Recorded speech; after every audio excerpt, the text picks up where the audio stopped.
It's a threat that could change the Middle East forever. On June 17th, US President Donald Trump issued one of his most provocative warnings yet. He said the US, quote, knows exactly where Iran's Supreme Leader Ayatollah Khamenei is hiding. He called Khamenei an easy target while stopping just short of advocating a strike. This comes in at a time of soaring tensions between Israel and Iran and makes one thing alarmingly clear. The man behind Iran's revolutionary regime is now in the crosshairs. So who is Ayatollah Ali Khamenei? Khamenei isn't just Iran's top cleric. He is the most powerful unelected figure in the Middle East. Since 1989, he's held the title of Supreme Leader of the Islamic Republic of Iran, the apex of Iran's theocratic power structure. He commands the military, controls the judiciary, shapes foreign policy and picks key government officials, including the head of state media and commanders of the Revolutionary Guard. This role, created after the 1979 Islamic Revolution, is rooted in the father of the 1979 revolution, Ayatollah Khamenei's doctrine of Vilayat-e-Faqih, which is the idea that in the absence of the hidden imam, a senior Islamic jurist must lead. It marked a dramatic shift from Shia clerical tradition, fusing mosque and state in a way unprecedented in Iran's modern history. Khamenei, who succeeded Khomeini, has consolidated power across all institutions for over 3 decades.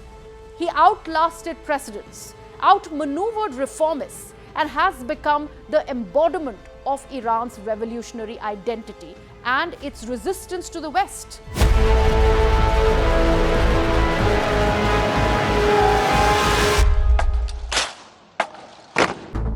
Think of it this way. Iran has an elected president and parliament, but both exist under the shadow of one man, the supreme leader. And yet, despite his vast authority, the position itself is incredibly fragile.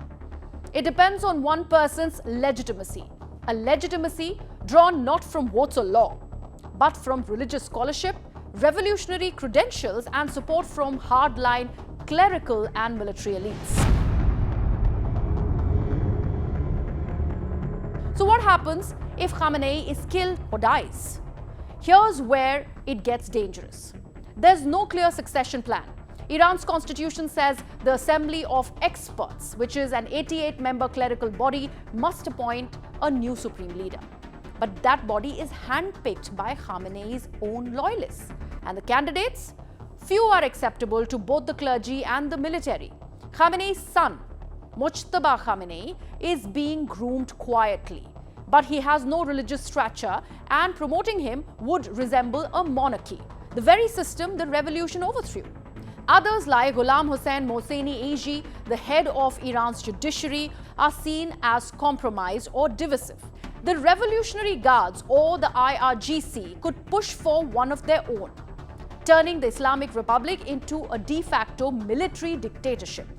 In short, Khamenei's death or removal could plunge the country into a brutal succession crisis with rival factions, street protests, and even a collapse of the theocratic order. And the regional consequences? They could be enormous. A weekend of fractured Iran could lead to a pullback of its proxy forces, or conversely, to a desperate surge of violence as various actors race to secure influence. Hezbollah might go rogue in Lebanon. Shiite militias in Iraq could splinter. The Houthis in Yemen could spiral out of control. Sunni Arab powers like Saudi Arabia and the UAE may see an opportunity to assert dominance. Israel may push to neutralize Iran's nuclear infrastructure, while Tehran is vulnerable. And the US could be pulled into a chaotic post-Khamenei power struggle. Let's not forget, Iran is not just a regional player.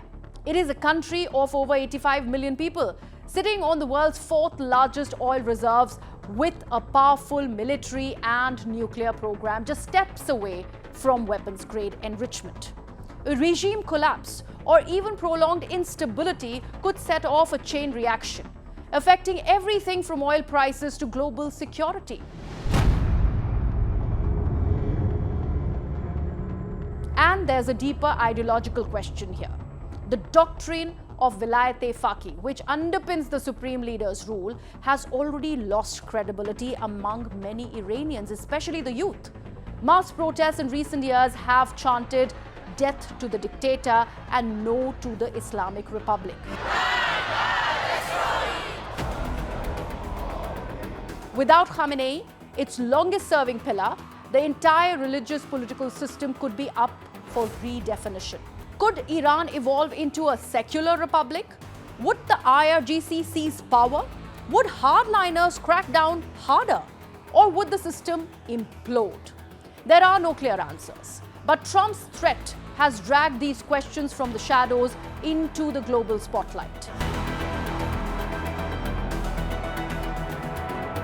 Whether Trump's remarks were a threat, a bluff, or a calculated provocation, one thing is now clear. Ayatollah Khamenei is no longer just the spiritual leader of Iran. He has become a geopolitical flashpoint. If he falls, the consequences won't just echo through Tehran. They will ricochet across the region, into Israel, the Gulf, Washington, and beyond. And the world, once again, may not be ready for what comes next.